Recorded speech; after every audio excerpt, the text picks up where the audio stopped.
오늘 하나님 말씀 읽겠습니다. 누가복음 2장 40절과 52절 말씀입니다.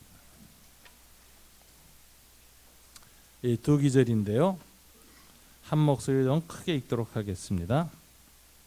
2장 40절 아이가 자라며 강하여지고 지혜가 충만하여 하나님의 은혜가 그의 위에 있더라. 52절입니다.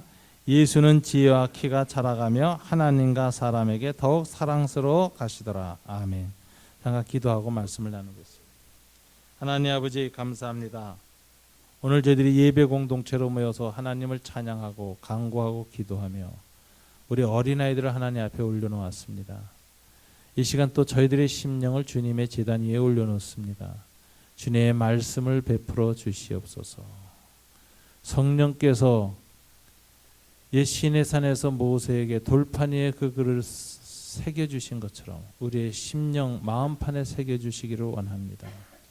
우리의 삶이 말씀으로 빚어진 내면이 있게 하시고 삶이 되게 하시고 공동체가 되게 하여 주시옵소서. 예수님 이름으로 기도드립니다. 아멘. 오늘 누가복음 전체에서 서론에 해당하는 1, 2장의 맨 마지막 기절이 누가복음 2장 52절입니다. 1, 2장은 그 중심이 어린이에요. 그래서 이제 어린 세례 요한이 태어나는 이야기, 또 어린 아기 예수가 태어나는 이야기, 또 예수가 12살 돼서 소년 예수가 성전에서 성인례를 하는 이야기가 이제 주로 들어 있습니다. 그래서 주인공이 어린애라서 이 복음을 얘기할 때는 어린아이들이 굉장히 많은 상상력을 갖고 그 눈을 반짝반짝하고 듣는 그 부분입니다. 그래서 이제 신학자들은 이 1, 2장을 어린이 복음 이렇게 이제 명칭도 붙이는 거예요. 근데 이제 서론이고 예수님의 공생애를 준비하는 내용입니다. 이 서론의 마지막에 두 기절은 예수님의 성장 과정을 보여주는 두 기절이 있습니다. 먼저 읽은 40절을 보면 아기가 자라며 강하여지고 지혜가 충만하여 하나님의 은혜가 그의 위에 있더라 이렇게 보는데 이거는 언제까지 자라는 내용이 들어간 거냐면 응애하고 태어나서 12살 될 때까지 자라는 과정을 축약해 놓은 기절이고요. 오늘 뒤에 읽은 52절은 12살 때부터 30세까지 젊은 때에 어떻게 자라셨는가를 보여주는 기절입니다. 예수는 지혜와 키가 자라가며 하나님과 사람에게 더욱 사랑스러워 가시더라. 이게 신약 성경의 예수님의 유년기 교육과 젊은이 교육의 핵심을 담고 있는 두 기절이에요. 그래서 많은 신학자들은 신명기 6장 4절 5절에 나오는 구약의 쉐마와 더불어 누가복음 2장 40절 52절 이것을 하나님 나라의 교육 헌장이라고 부릅니다. 여기 기독교 교육 신학이 여기에 딱 나타나 있다라고 보는 거예요. 그래서 우리는 자녀들을 어떻게 성장시켜야 되고 우리 자신도 어떻게 커가야 될 것인가에 대한 주님의 가르침을 본문에서 받을 수 있습니다. 첫째는 40절을 보면서 유년기 교육에 관해서 우리가 좀 생각해 볼 필요가 있습니다. 이 40절을 보면 기독교 교육은 세 가지 교육을 균형 잡혀서 해야 된다는 걸 예수님을 성장을 통해서 보여주고 있습니다. 첫째는 아이가 자라며 강하여지고, 자라며라는 건 육체적 성장이죠. 그 다음에 지혜가 충만하면은 지적 성장, 이런 성장, 또는 뭐 정신적 성장 이렇게 볼 수 있습니다. 그 다음에 하나님의 은혜가 그의 위에 있더라. 이 기절을 통해서 영적 성장 이렇게. 그래서 육체적 성장과 이 인격적 성장, 또는 뭐 정신적 성장, 지적 성장과 영적 성장이 이제 통합되어지고 균형을 잡은 것이 가장 중요한 성장의 초점이다 이렇게 볼 수 있어요. 뭐 우리가 잘 아는 대로 육적 성장이 잘 안 돼서 발달 장애가 일어날 때 자녀들이 얼마나 고통스럽습니까? 굉장히 가슴 아픈 일이죠. 그래서 이제 어떤 부모들은 애가 탁 엄마 뱃속에 태어났을 때 손가락, 발가락, 머리카락을 다 세봐가지고 다 갖춰서 태어났을 때 너무 감사해서 하나님께 감사를 드린다 그래요. 그러니까 태어날 때부터 완벽한 구비를 갖고 태어나야 완전하게 자라갈 수 있거든요. 태어날 때부터 어느 한쪽이 부족하면 세월이 가도 그건 해결이 안 되죠. 그래서 부모들이 이 육체적인 완전함을 구비하고 태어나는 것에 대해서 하나님의 은혜로 굉장히 깊이 감사해야 될 부분이 있습니다. 이런 부분들이 이제 육체적 성장에서 우리가 한번 주님 앞에 생각할 부분입니다. 두 번째는 이제 정신적 성장 혹은 지적 성장이죠. 그래서 이제 지적 장애가 있을 경우에 육체적으로 완전해도 우리들이 참 본인이나 부모들이 참 큰 고통과 아픔을 겪을 수밖에 없습니다. 근데 성경은 그 후에 또 한 가지를 또 얘기를 해요. 아무리 육체적인 성장이나 이 정신적 성장이 완전해졌어도 영적 성장이 없으면 큰 비극이다. 왜 비극인가? 사는 동안에 문제가 없지만 우리가 정말 육체적 존재만이 아니라 죽은 다음에 영혼이 하나님 앞에 갔을 때 영적 성장이 없는 영혼, 하나님을 만나지 못한 영혼이 어떤 상태에 처하리라는 걸 우리는 성경을 통해서 알고 있기 때문에 그 고통이 갈수록 커지는 것입니다. 그래서 우리는 이 세 가지 성장을 온전하게 하기 위해서 항상 노력해야 됩니다. 근데 이 40절을 보면 원문을 다시 자세히 보면은 여기서 강조점이 있어요. 이 세 가지 성장을 얘기하면서 뭘 강조하느냐? 원문을 직역하면 이렇게 되어 있습니다. 아이가 자라고, 우리 성경엔 그 다음에 강하여지고 이렇게 되어 있죠. 원문은 순서가 바뀌어요. 아이가 자라고 지혜가 충만하여 그래놓고 강하여지고가 나와요. 그리고 하나님의 은혜가 그 위에 있더라. 여기 강조점이 강하여지고입니다. 여러분, 사람이 언제 강해지죠? 육체적 성장과 정신적 성장이 잘 이루어지면 강해집니다. 강하여지고라고 했습니다. 많은 사람들이 교육의 목표를 강해짐에 둡니다. 그리고 강해짐에만 전념합니다. 근데 성경은 강하여지고라고 하면서 그 다음에 뭘 놓치냐면 하나님의 은혜가 그 위에 있더라 이렇게 되어 있어요. 하나님의 은혜가 그 위에서 컨트롤하지 않는 강함이라는 건 얼마나 위험한가를 역설적으로 여기서 보여줍니다. 강함과 은혜 두 가지가 지금 대립되어 있어요. 그래서 하나님의 은혜가 없는 강함이 얼마나 위험한가를 우리는 알아야 됩니다. 여러분, 이 하나님의 은혜 없는 강함, 세상을 지옥으로 만든다는 거 아시죠? 이 세상에 많은 강자들, 영웅 호걸들이 다 강한 사람들이에요. 정신적으로나 육체적으로 굉장히 강한 사람들. 근데 이 사람들이 하나님의 은혜가 없을 때는 그 사람들의 결과는 이 세상에 참혹한 세상을 만들었다는 거죠. 인류 역사상 하나님의 은혜 혹은 사랑과 다른 것을 더 중요한 가치로 숭상해온 문명이 있습니다. 그게 뭐냐면은 그리스 로마 문명이에요. 그리스 로마 문명 강함과 아름다움을 아주 강조했어요. 그런데 히브리 문명 혹은 기독교 문명, 그 후에 이루어진 기독교 문명은 강함보다 항상 사랑 혹은 은혜를 강조했습니다. 그래서 이 기초가 있다. 이게 서구 문명인 두 기둥이 있다 그러죠. 그래서 그리스 로마 사상과 헤브라이즘 또는 기독교 사상 두 개가 서구 문명을 만들었는데 이 둘 중에서 이 그리스 로마의 강함을 더 추구해야 된다고 아주 강력한 철학자가 19세기 말 20세기 초엽에 나오는데 누구냐면 프레드리 니체라는 사람입니다. 이 사람은 오늘날 기독교 문명이 무너진 이유는 서구 문명이 이렇게 황폐화된 이유는 기독교 때문이다라고 얘기를 해요. 그래서 노년기 문명으로 들어선 서구 사회를 다시 새롭게 하는 길은 그리스 로마 정신을 다시 부활시키는 것이다. 기독교를 폐기해야 된다고 주장합니다. 그래서 이분이 쓴 유명한 책 중에 하나가 안티크라이스트라는 책이 있어요. 적그리스도. 자기 자신이 적그리스도라고 주장을 합니다. 니체는 원래 독일 루터파 교회의 목사님 아들로 태어난 사람이었죠. 그런데 그가 이제 적그리스도인이 됐습니다. 저는 예수 믿기 전에 니체에 반했었어요. 이어령 선생님이 흙 속의 저바람 속에라는 수필을 쓰셨는데 그때 얼마나 니체를 이찬했는지 몰라요. 사춘기 때 그냥 그 이어령 선생 수필에 홀랑 넘어가 가지고 고1 때 힘은 출판사에 나온 니체 전집 한 이 정도 책 되는 거 5권을 다 읽었어요. 그때 뭐 무슨 내용인지 모르고 읽었는데 읽고 나니까 희미하게 알겠더라고요. 그때 읽었던 책 중에 지금도 기억나는 건 선악의 피안이라는 책 또는 도덕의 계보라는 책인데 도덕의 계보라는 책은 지금도 생각이 탁 나요. 이런 내용을 얘기합니다. 도덕에는 두 계보가 있다. 하나는 그리스 로마의 도덕이 있고 하나는 기독교의 도덕이 있다 하면서 이렇게 분류합니다. 그리스 로마 도덕은 주인의 도덕이라는 거예요. 세계 강자들, 그 세계를 다스렸던 주인들의 도덕과 가치가 나타나 있고, 기독교 도덕은 그 당시 노예들이라는 거예요. 노예의 도덕이다 이렇게 딱 구분을 합니다. 그래서 이게 어떻게 다르냐? 힘이 강한 것을 로마인들은 주인의 관점에서 보면 힘이 강할수록 좋은 거 아니에요. 그죠? 주인은. 그러니까 힘이 강한 것을 예찬했어요. 선으로.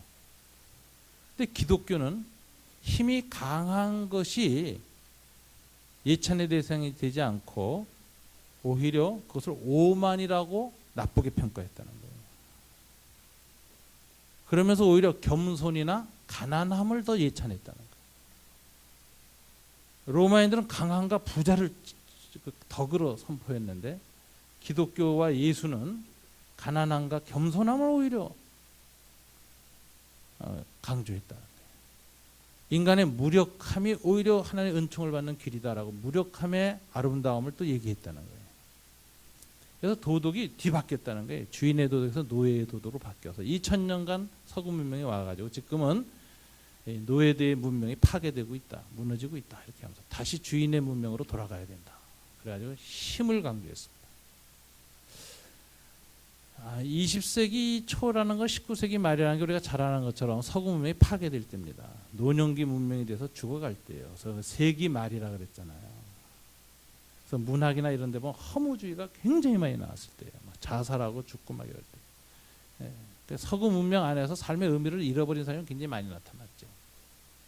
그랬을 때 그 원인을 니체는 노예의 도덕이 들어섰기 때문에 세상이 이렇게 붕괴됐다 이렇게 평가를 했어요.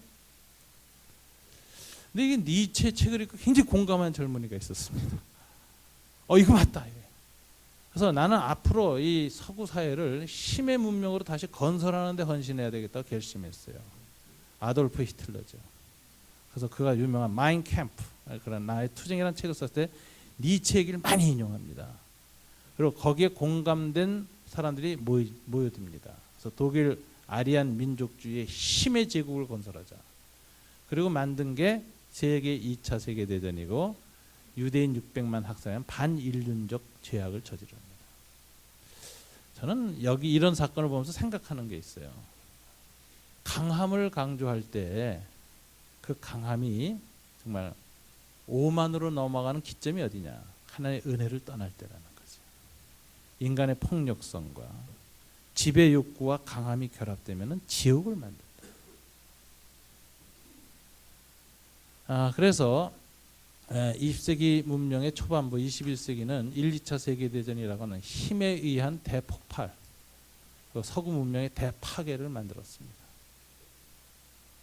우리가 이런 역사의 비극을 겪으면서 느끼는 것은 힘을 숭상한다는 것이 갖고 있는 한계를 우리는 알고 살아야 된다. 이걸 예수님의 그 유년기 교육에 보면 육체적인 힘이 강해지고 지혜의 힘이 강해지고 정신의 힘이 강해져서 인간이 아주 강해졌을 때에도 그것으로 인간을 완성하면 안 된다. 그건 인간 완성이 아니라 요거까지만 온 것이 그리스 로마의 인성교육이었고 이것이 부활한 르네상스의 휴머니즘의 한계라는 거죠. 그 휴머니즘의 한계가 21세기에 와서 1, 2차 세계대전으로 나타난 겁니다. 은혜 없는 강함의 비극을 보여주는 거죠. 역사가 보여주고 있어요. 누가는 예수님의 성장을 기록하면서 유아기 때 강하여지도록 가르치되 어디 아래서 강해져야 된다? 은혜 아래에서. 은혜를 키워야 된다. 은혜 아래의 강함을 강조하고 있습니다. 지금 이 문제가 오늘날 우리 교육에 문제가 있습니다. 제가 요즘 그 하나님 없는 은혜 없는 힘의 사람들을 만들어가는 한국 교육을 보면서 참 두려워해요. 제가 요즘 아이들 육체 교육하는 거 보니까 어렸을 때도 태권도 뭐 이런 데 보내잖아요. 요즘은 보니까 특공 무술도 보내는 애들이 있더라고. 엄마들이. 그다음에 요즘 뭐 격투기 학원에도 보내요. 제가 이렇게 보면서 엄마들이 무슨 생각을 하고 애들을 어렸을 때부터 특공 무술까지 가르치나? 우리 애 남한테 안 맞게 하겠다는 거죠. 왕따 안 당하게 하겠다. 그런 보호 본능이 애들을 육체적으로 강한 아이로 키웁니다. 또 정신적으로도 애들을 약하게 키우지 않기 때문에 아주 굉장히 강화 교육을 시키는데 여러분 깜짝 놀랄 만한 일은 제가 우리 손자를 보면서 이제 그 발견했어요. 1, 2학년 때 논술학원을 보낸다는 거예요, 애들은. 부모들이. 사실이죠?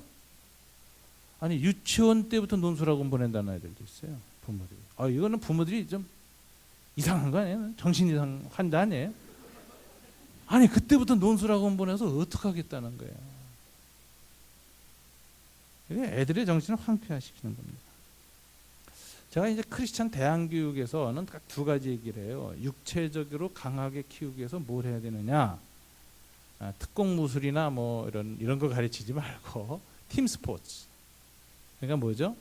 농구, 축구, 야구 이런 거 있어요. 왜냐하면 협동심. 남을 배려하고 힘을 조절할 줄 아는 거.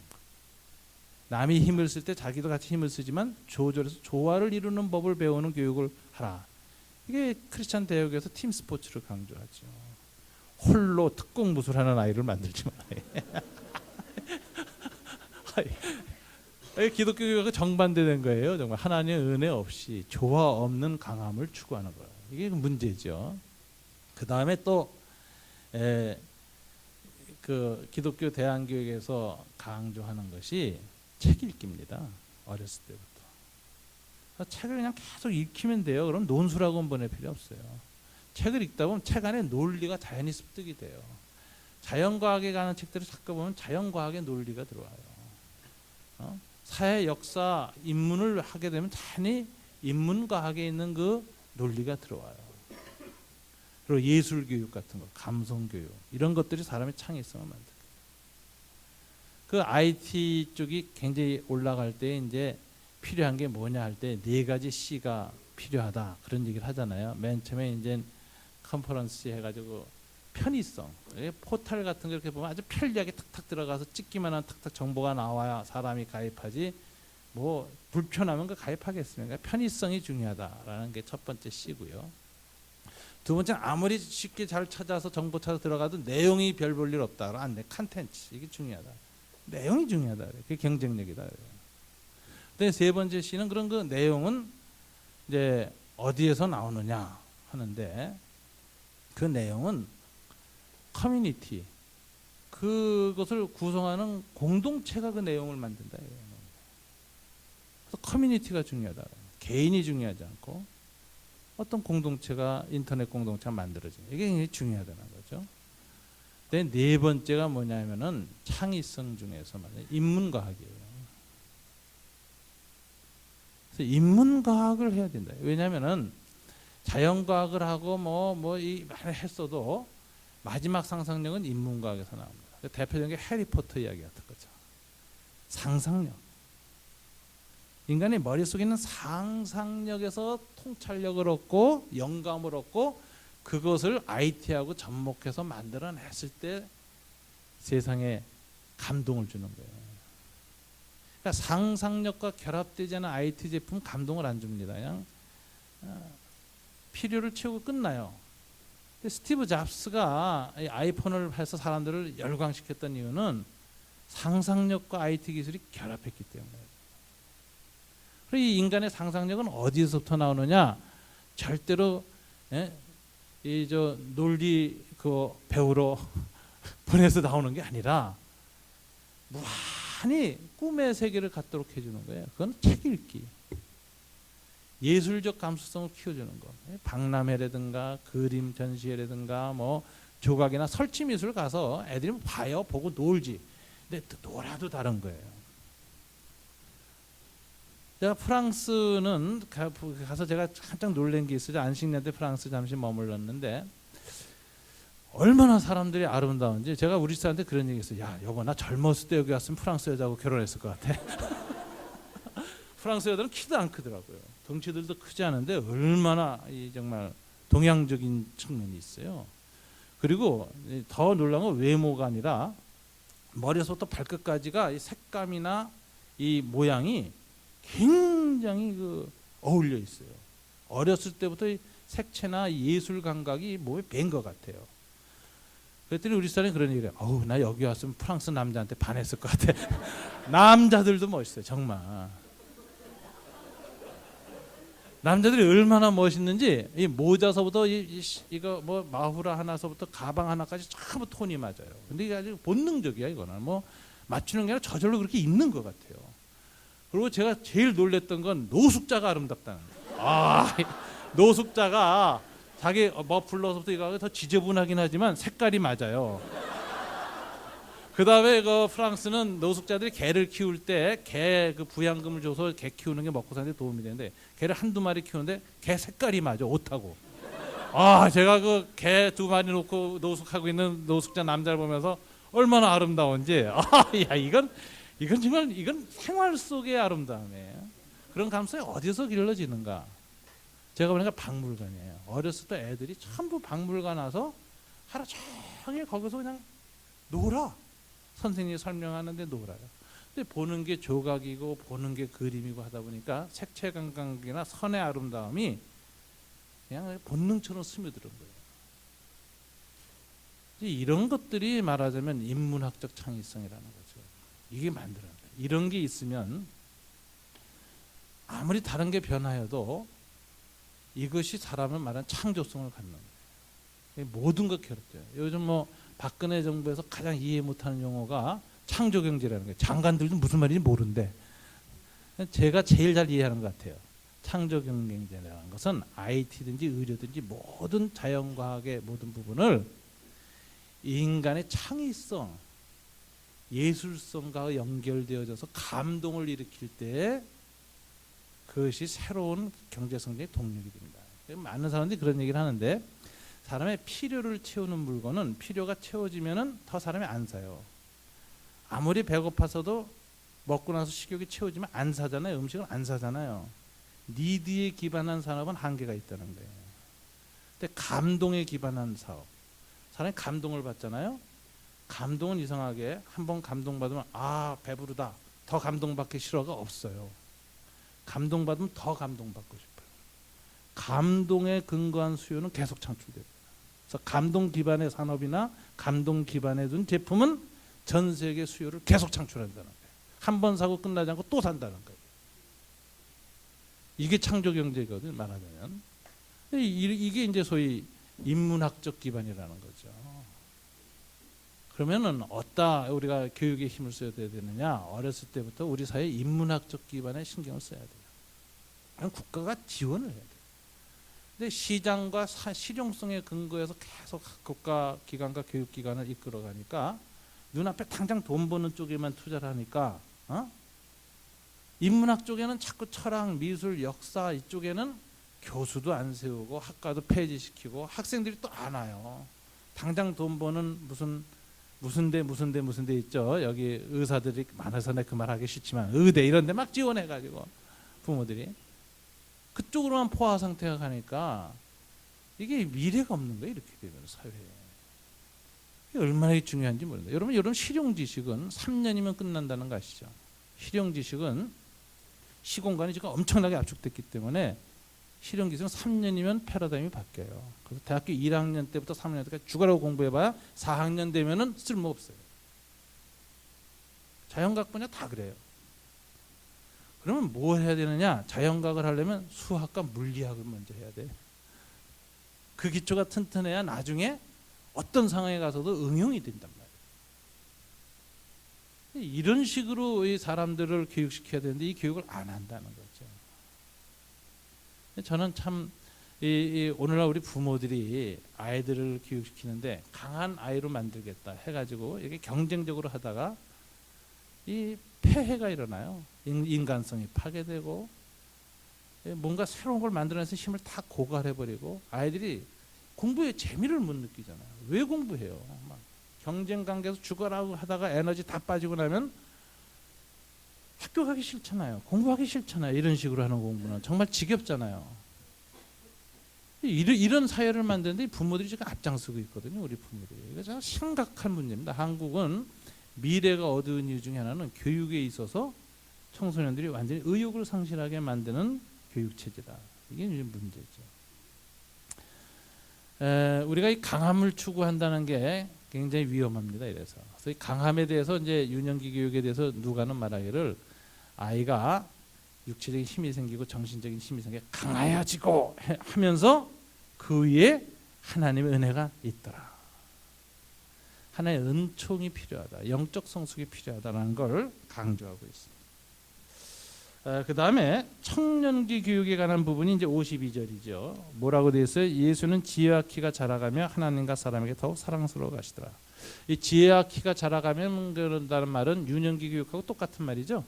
그래서 이건 반복이에요. 반복이라는 건 뭐냐? 청년기 교육도 여전히 유년기 교육처럼 육체적 성장과 지적 성장은 계속 수반돼야 한다라는 걸 얘기를 하면서 강조점이 어디 가면 후반부에 있죠. 뭐라고 해요? 하나님과 사람에게 더욱 사랑스러워 가시니라. 이게 무슨 뜻일까요? 청년기 교육, 젊은이 교육엔 초점이 어디에 있어요? 육체와 지혜의 크기는 계속 키워나가되 어디에 가야 돼요? 하나님의 은혜가 위에 머물러 있어 어떤 결과가 나타나야 됩니까? 관계 성숙이죠. 하나님께 사랑받는 존재, 사람들에게 사랑받는 존재, 사랑스러운 존재, 관계 성숙. 그래서 관계 성숙이 교육의 목표예요. 청년기 교육. 여러분 그 원문을 제가 이렇게 이제 보니까 원문 번역을 이렇게 되어 있습니다.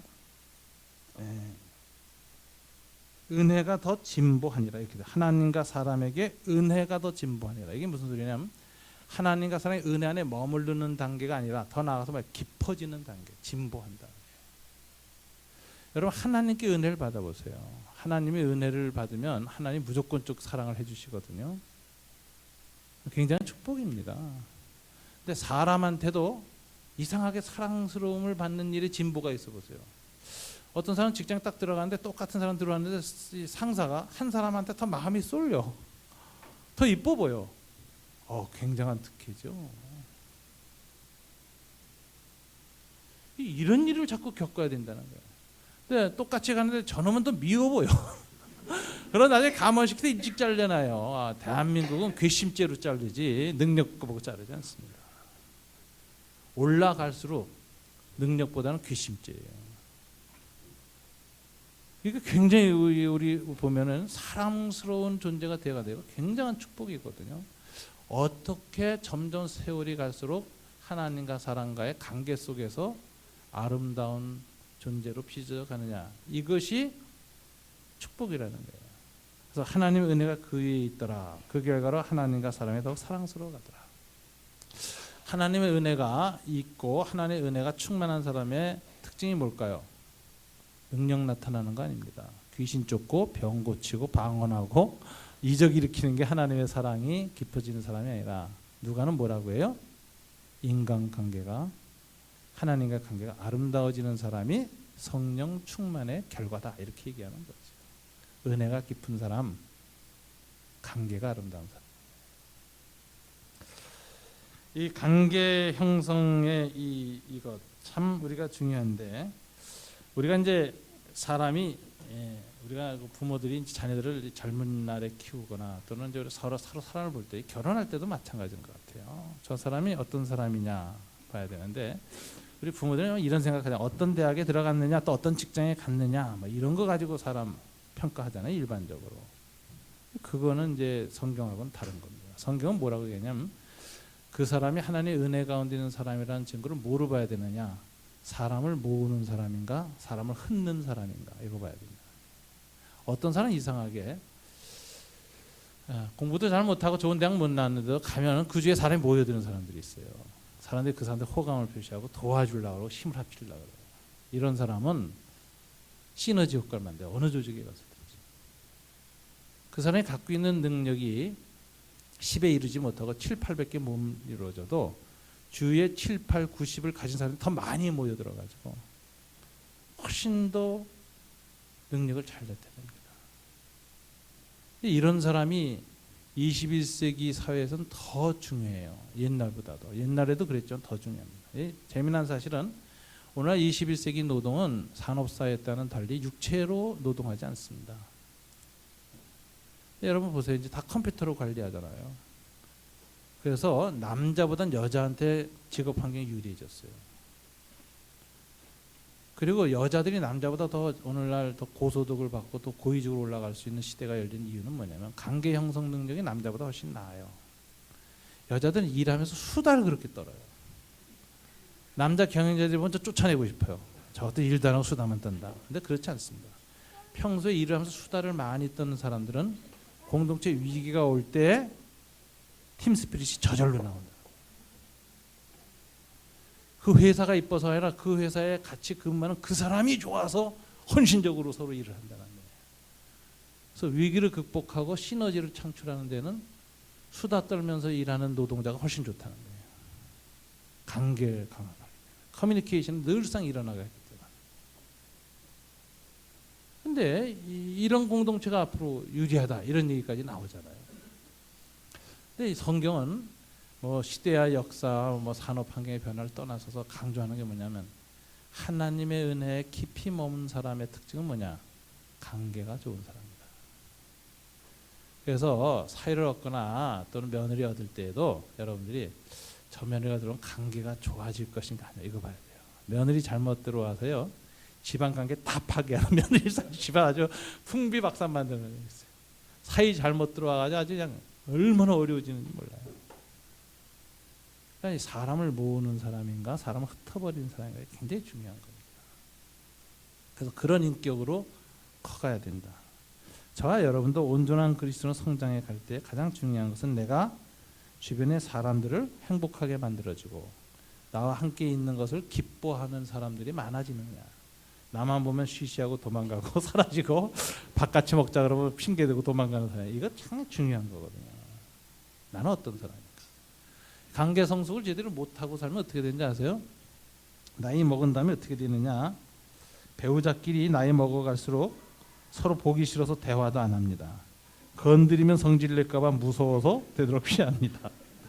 자식도 명절날 억지로 집에 오기는 하지만 아무 말 없이 밥 빨리 먹고 후다닥 도망갑니다.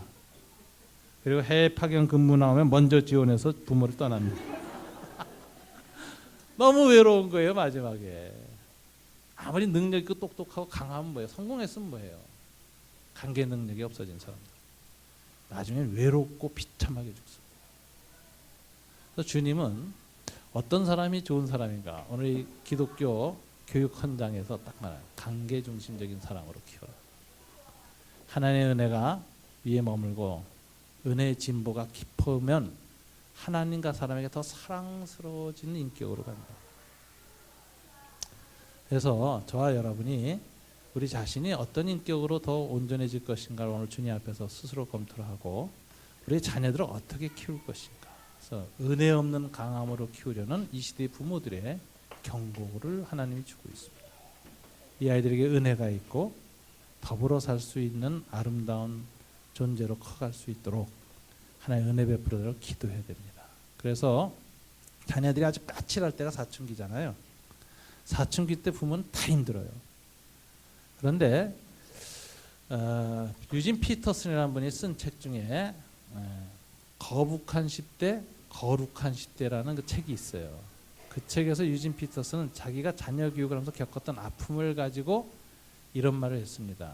말썽 많은 자녀는 어떤 자녀냐? 40대, 50대 들어선 중년의 부모가 어느 정도 사회적으로 안정이 되어지고 조정이 되어진 다음에 기도를 안 한다는 거예요. 기독교인도 청년 때 기도 많이 하고요. 미래가 불안할 때 기도 많이 하지 안정되고 나면은 대부분 40, 50대 기도 잘 안 한다. 특별히 남자들은. 근데 그 남자들이나 그 중년의 크리스찬들이 하나님 앞에 간절히 기도할 때 딱 한 번 내려요. 자식 때문에. 그래가지고 말썽 많은 자식을 유진 피터스는 뭐라고 말하냐면 그 부모를 하나님께로 이끄는 거룩한 도구라 그래요. 그래서 기도꾼이죠. 하나님의 아들 가지고 잡아당겨서 기도하게 만들어요. 아들이나 자식 때문에 꼼짝없이 끌려와서 기도합니다. 부모가. 그래서 말썽 많은 자녀를 어떻게 봐야 돼요? 하나님의 은혜의 도구로 여기고 감사하고 그 다음에 그 자식한테 승질내고 소리 지르기보다는 하나님의 기도를 더 많이 해라. 그럼 어느 순간에 내가 변하면서 자녀가 변한다. 이게 하나님 뜻이라는 거예요. 그래서 우리가 은혜 아래 더 머무는 법, 이걸 배우고 노력하고 해야 됩니다. 자녀의 변화는 오직 은혜로 된다. 성경의 가르침이에요. 저와 여러분이 앞으로 우리 교회의 교육의 어떤 중심, 또 아이들을 키우는 중심에서 오직 은혜를 끊임없이 구하는 부모가 되고, 우리 자신도 관계 성장에 온전함이 있는 그리스도인으로 커갈 수 있도록 주님 앞에 기도할 필요가 있습니다. 기도하겠습니다. 하나님 아버지, 감사합니다. 예수님이 공생애를 시작하시기 전에 하나님과 사람에게 더 사랑스러운 인격으로 완성돼 가신 것처럼 저희들도 세월이 갈수록 하나님 앞에 더 사랑스러운 존재로, 사람들 앞에 더 사랑스러운 존재로 변해져 가기를 원합니다. 우리가 어느 순간부터 오만해졌고, 어느 순간에서부터 완악해졌고, 하나님 앞에 겸손함이 없어졌고, 사람들을 배려함이 없어져서 사랑받지 못하는 존재로 굳어져 가는 것에 대해서 가슴 아파합니다. 하나님, 우리들을 변화시켜 주시옵소서. 오직 하나님의 은혜가 머물 때, 은혜에 깊이 들어갈 때 우리가 사랑스러운 존재로 변해갈 수 있다고 말씀하시니 감사합니다. 그와 같은 존재로 살아갈 수 있도록 주님 앞에 의뢰하게 도와주시고, 무엇보다 우리 자녀들을 하나님의 은혜 아래 있도록 기도하는 저희가 되기를 원합니다. 주님, 하나님의 은혜가 우리 자녀들 위해 임하고 은혜가 더 깊이 머물러서 그들이 갖고 있는 재능과 능력, 그들이 갖고 있는 현실을 넘어서는 하나님의 은총으로 가득 찬 삶이 되도록 축복해 주시기를 원합니다. 이를 위해서 우리가 주님 앞에 기도합니다. 광교 산울교회를 축복해 주셔서 하나님 앞에서 사랑스러운 사람들이 가득 차는 공동체로 변화시켜 주시옵소서. 예수님 이름으로 기도드립니다. 아멘.